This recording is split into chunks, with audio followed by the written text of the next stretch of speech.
If you like us, leave a comment below. Subscribe to our YouTube channel now and make sure you never miss another upload. It's time to bring you yet another amazing episode.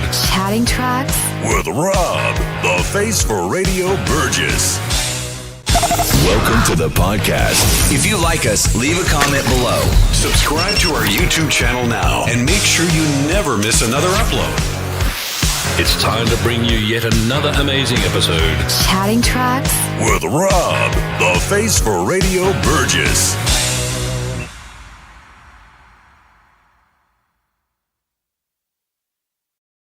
Hello, it's Rob the Face Radio Burgess here. So I did a double intro there for you, just for you. I'm still learning this stuff. So I thought I'd come on today and just talk about some albums and just music in general, albums that are important to me. And albums that I can play from start to finish, and it doesn't matter which track it is, I'm going to love every single one on it. So yeah, I'm still learning this stuff, so I thought I'd come on and have a go at figuring out how it all works, and that's why you got a double intro. You're welcome, free of charge. Anyway, let's have a look at some albums, shall we? So, right, what we got first? The French band Air. This is Moon Safari, which came out around 2099. If you don't know Air, they're an amazing band. They use sort of analog instruments and samples, and they're just very ambient sounding as well. So what I did with this collection today is I looked at albums that you may have heard and albums you may not have heard. That was the idea. And you probably know a lot of them, but some of them you might not have heard of before. So if you never heard Moon Safari by Air, then definitely check it out. Around the time when the album came out, it was everywhere. There's a song called Sexy Boy and Can You Watch the Stars. They were the big two tracks from the album. And people just played it constantly. It was always being played on adverts and in films and all sorts of places. And Lynx redid the Sexy Boy song about 5-6 years ago. They redid it with like an orchestra. And that became a sort of semi-hit again for them as well. So, yeah, definitely check Moon Safari out by Air. I saw them live a few years ago, and they're just as good live as they are, you know, recorded. They really got their stuff down, and they had a lot of analog instruments, multi-instrumentalists as well. And they're just an excellent band. Right, what else we got? Okay, this one is see, with music, there's no guilty pleasure, is there? You can like what you like. It doesn't really matter at all. So if you like something that your friends don't like, who cares? And I think this album was a deal breaker back in the day. When I was sort of growing up, everyone was kind of cool, they weren't cool, and you had to sort of check out, you know, you had to say you like this band, didn't like this band. But I've always loved this band. I didn't care. The fantastic Abba Gold. This album is probably one of those greatest hits albums, which everything on it is absolute gold. It does what it says on the tin. I mean, it's a brilliant album. Every track is amazing.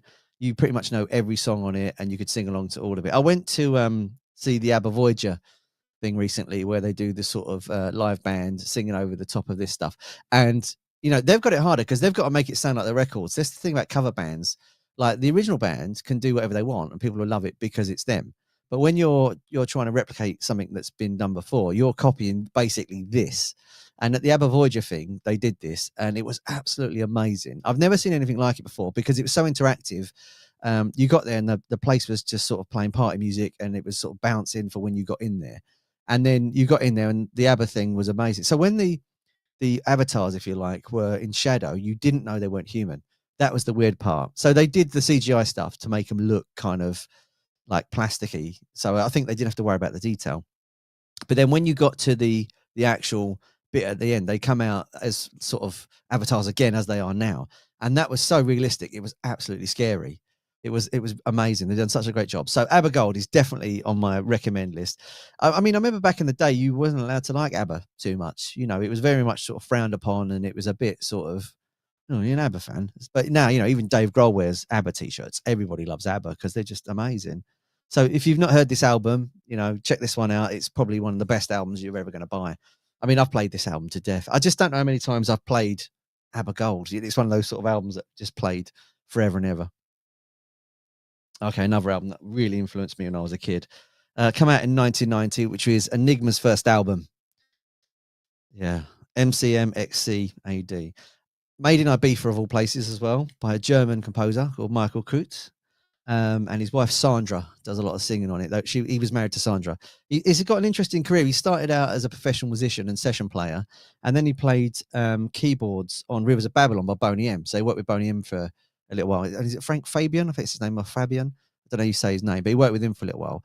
And then after a while, he decided to do a solo project, and this Enigma album was a result of that. And if you've never heard this album, I mean, I'd be amazed, because this is one of those albums that gets played so many times everywhere that I don't know how you wouldn't have heard it if you were under a rock or something. But it's the one that's got the Gregorian chants on it, and it's ambient as well. It's an interesting album because you can put it on and sing to it if you want to. But if you wanted to put it on and do nothing, sort of just have it on in the background, it does the same job. It's really weird. It's a sort of twofold kind of album. They've done 8 albums now, and the second one, Cross the Changes, had the song Cross the Changes on it, which was a big track. Rivers of Belief was on it. That's a really good album as well. So these two, to me, these two are like a bookend album. If you have the first two, you've got the best of the best. But this album is definitely influential as well. Used a lot of samples at the time, which was unheard of. He sampled the chants and he sampled the drum beat, which sounded a lot like Back to Life by Soul to Soul. So I don't know if he got in trouble for that, but I know it sounded very similar. But then, he slowed it down, put a lot more reverb and delay on it, made it his own. So it's absolutely fantastic. If you've got any albums that you want to talk about as well, just hit me up in the comments. I think the comments are live. Like I said, I'm just testing all this stuff out. So feel free to message me and say hello if you want to, and I'll see if I can read the message out as well. Another album. Okay, this is just amazing, this one. What we got? We got Bob Marley's Legend album. Now, I know I'm doing a lot of greatest hits albums in a sense, but this album is absolutely amazing. Dave Robinson, this is the story how it goes. Dave Robinson, who originally put this album together for Ireland, he just had a newborn baby, and what he would do is he would put his baby in the car and he would make a rough track listing of this album, and then he would drive around, and as he was driving around, his kid would fall asleep, and eventually when his kid fell asleep to the whole album, he knew he'd cracked it. So apparently it's a newborn baby that decided the track listing on this. And so it was one of those things where he sort of said, like once I'd play a track and the baby would wake up, I knew it was in the wrong place, so he kept shuffling it around till he got it right.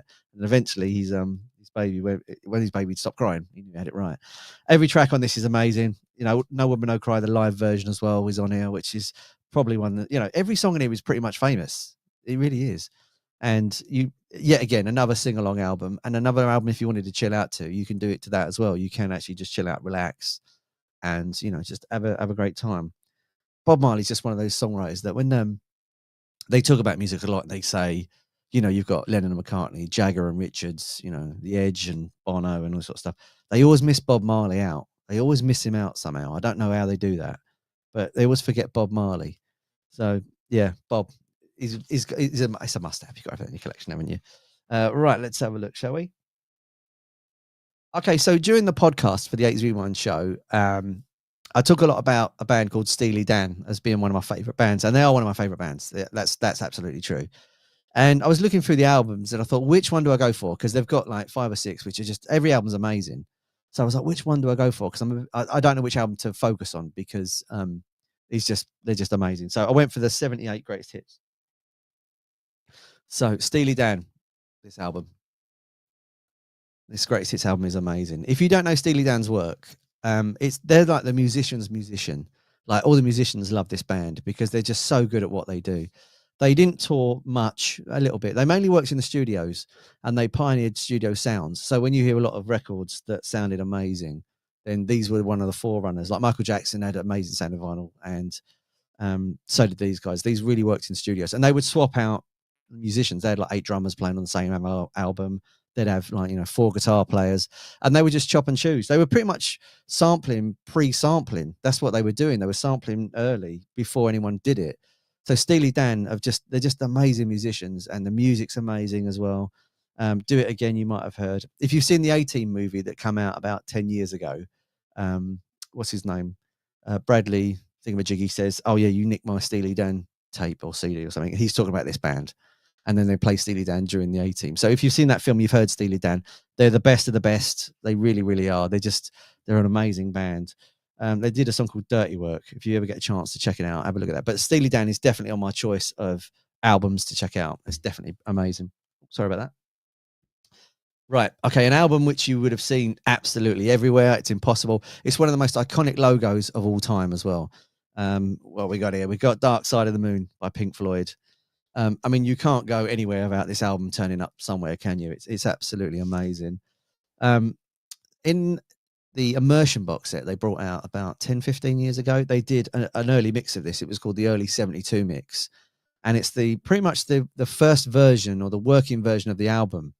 And it's amazing if you ever get to hear it. So I think it's Great Gig in the Sky. It originally had a big vocal over the top of it, and they stripped it out and they put on an astronaut landing. And it's from the Apollo, one of the early Apollo missions. And you can hear this astronaut saying, "I'm stepping through the door," a bit like David Bowie. And that mix, I think, is just as good. So if you ever get a chance to go online or you find it on YouTube, check out the early 70s. I'll start again. Check out the early 1972 mix of Dark Side of the Moon and see what you think of it. It's really, really good.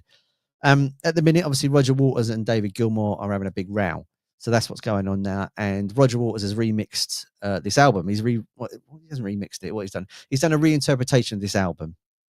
If you've got Spotify, pop on there and listen to his version of Money. I played it the other day, and it's one of those things where I'm not sure about it. It's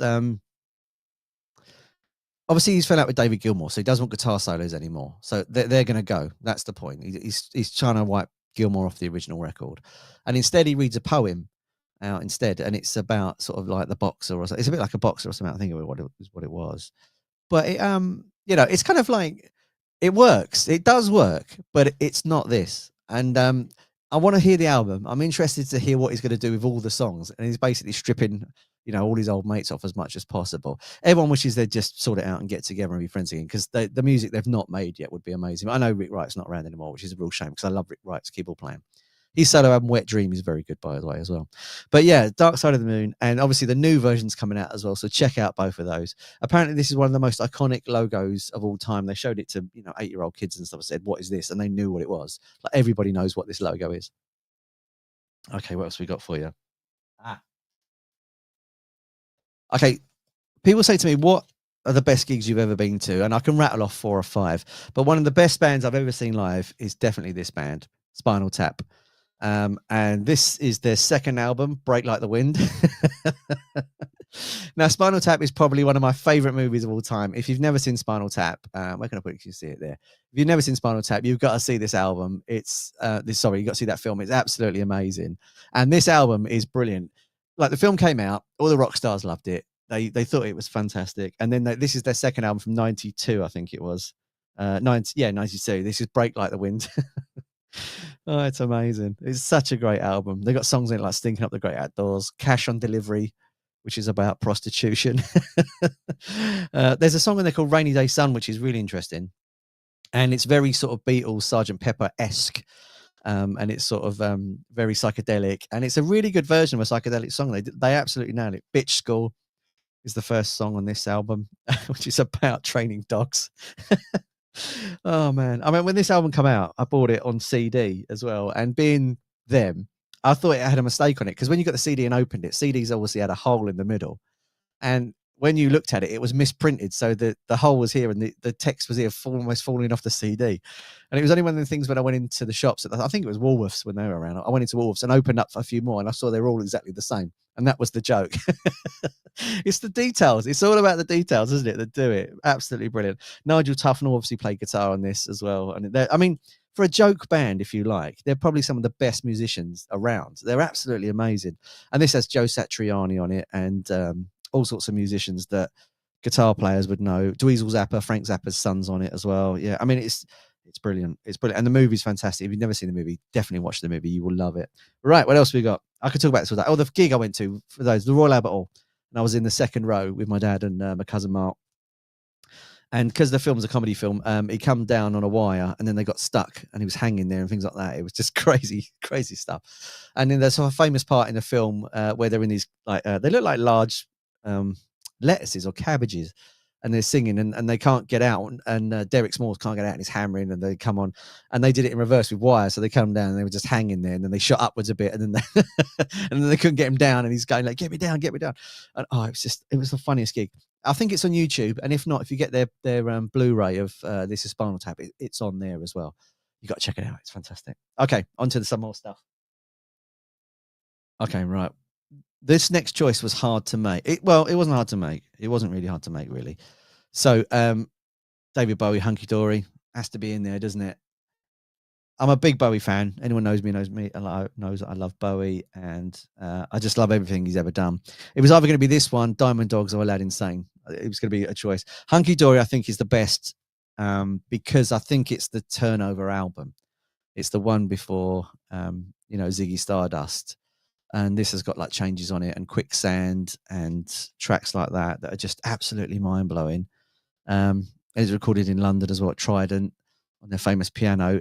It's just, it's almost like I always equate it to being his acoustic album, if you like. It's like David Bowie's acoustic album because there's a lot of, I mean, Life on Mars is on this, so don't get me wrong. Life on Mars is on it, so it's a big album when it wants to be, but when it doesn't want to, and you get to the second side, like Feel Your Heart, Song for Bob Dylan, Queen Bitch, it's very sort of acoustic and chilled, and it's almost like the early Bowie when he was doing poetry and sitting down and reading stuff. And it's pre that before he gets to, Ziggy, like the bit before, and then on the back cover, he's got the long hair and he's got the sort of flared trousers and stuff like that. And he's is it Mae West he's doing on the front? I think it is. And it's just a beautiful album. It's a beautiful, beautiful album. And I can play it from start to finish and in any order, and it doesn't bother me. It's beautiful. Ken Scott did an amazing job on it as well. It's like, I would say, whenever people say to me like, Bowie, where should I start? I start here. This is it for me. I start here. I just go straight to Hunky Dory and then work your way up from there. I love Diamond Dogs as well. I think Diamond Dogs is a really underrated album. I just think it gets forgotten about. Everyone says Ziggy and Aladdin and this one, but Diamond Dogs also is amazing. Fantastic album. Okay, what else we got? I'm actually run out of room. I forget how big vinyl is. Okay, so this album is a bit of pretext, I suppose. I went to college in 1992, and it's one of those things where there's lots of people, you don't know anybody, everybody's getting together, and you're trying to feel each other out. What do you like? What do you don't like? And the common ground was definitely this album, Pearl Jam's 10. It's just groundbreaking album. Whether my friend calls it feet rock because he says all they do is stand there and look at their feet, but I totally disagree. They're amazing musicians. So at the time, you had stuff like New Kids on the Block, and you had all these sort of pop bands that were coming through, Big Fun in England, London Boys, all these sorts of, not to disavow them, but like Stock Aitken Waterman type things where it was drum machines and it was, and then this album came through, it just broke through. And it's got Jeremy's the big song on it, but it's got Once, Even Flow and Alive and all that sort of stuff. And straight away, the musicianship it just hit you in the face like a sledgehammer. You just like, this is amazing. The music's brilliant. It was almost weird. It was like an overload of senses. You just couldn't take it because it was so good.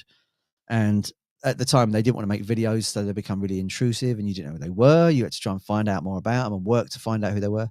And it was one of those, it was a cultural phenomenon because after that, don't get me wrong, Nirvana really did change the landscape of music. It's a bit like, you had disco in 79 and then overnight My Sharona comes out and wipes everything away. And the next day you've got, My Sharona and all these rock bands coming through, and then that leads to the 80s glam, excuse me.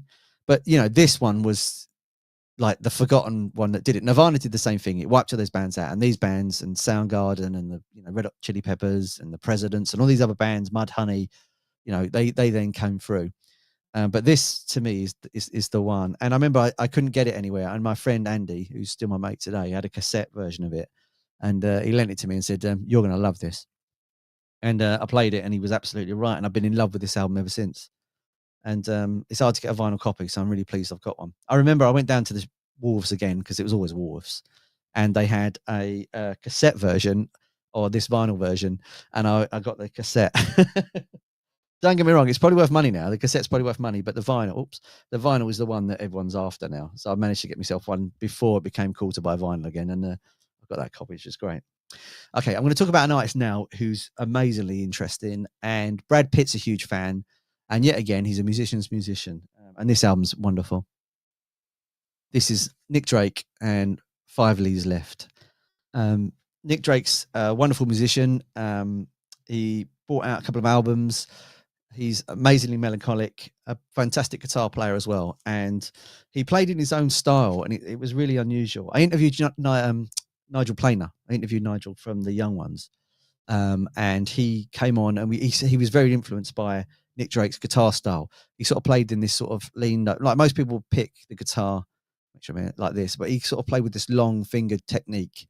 And he managed to see him live, and he said after they saw him live, everybody was trying to learn this technique. He said, and yeah, I mean, Hazy Jane's very good. Waiter Blue, he's an amazing artist that doesn't get the credit he deserves. I mean, a lot of people, if you discover this man and you get into him, let me show you that cover again so you can find it on Spotify or something. If you get into that and find out about him, you will love him. I pretty much guarantee you will love him. He's amazing. The songwriting is another level. The guitar playing is a different style. And it's almost like he was dropped here, and he released these albums, and then, you know, he died very young. I think he was 27. I think he was in the 27 Club. And, you know, he's just really unusual and a groundbreaking artist that never really got the recognition he deserved. Joe Boyd produced this album. And Joe Boyd produced a lot of people, including Pink Floyd early on. And he wrote into his contract that whenever he he produced the album, and he wrote his contract when he left Ireland, I think it was, that this album can never go out of circulation. You know what I mean? He believed in this album so much, he won't let this album disappear. Now that is something else, isn't it? That's really faith and nice. Yeah, Nick Drake, he's wonderful. Yeah, again, you know, you can sing to it, but you might struggle, but you can just relax to it and chill out. I do like a lot of ambient music. I've just realised that Enigma, Air, and him. Yeah, they're all sort of ambient and relaxed, but brilliant.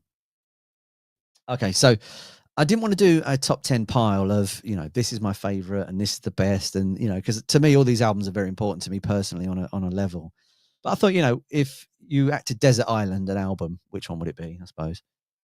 And it would be this one, Abbey Road by the Beatles. This is, to me, it was the pre-runner to Concepts, I think, because of the second side. It was an amazingly brave album to make at the time. John Lennon apparently hated it. He goes on about it all the time. And there's interviews of him saying that he's not a big fan of this album, but I think this album is absolutely groundbreaking, just because it had the use of one of the first synthesizers on it as well. Georgia bought one, and they brought it in and figured out how to use it. I love all the tracks on it, no matter how stupid it is, like Octopus's Garden, Maxwell Silver Hammer. I love all that stuff. The second side, where, you know, it just doesn't, it's just one continual song, is amazing. And then I Want You on the first side, you know, they said to I think it was Ken Scott, they said, you know, just cut the tape. Lennon said, just cut it. And he just cut it. And then when you play it back, it's perfectly where it should be. Ends at the end of it, goes, no, end of a bar. Like, you know, if he'd cut it by hand, it would have been just as perfect. All those bizarre things, you know. Originally it was going to be called Everest, because Paul McCartney was smoking Everest cigarettes. I'd never heard of them until that fact came about. And then they were going to go to the Himalayas, and then they changed their mind and just went outside. And, you know, because of this one photograph, you know, Abbey Road got its name because it was at EMI Studios originally. And then because of this one thing that they did, because they couldn't be bothered to do anything else, it becomes this. If you're wondering what I'm holding, this actual box set, this came out in 1987. Like, I collect Abbey Road things. Anything to do with Abbey Road, I collect it. I've got 9 copies behind me in the record collection there. I've got like an Italian one, a French one. I've got one with the apple the wrong way round. I think it's got a red apple on it. I've got the picture disc version. I've got the box set that came out the other year. And I've got this one. This is when it first got released on CD. This is a 1987 CD box set collection.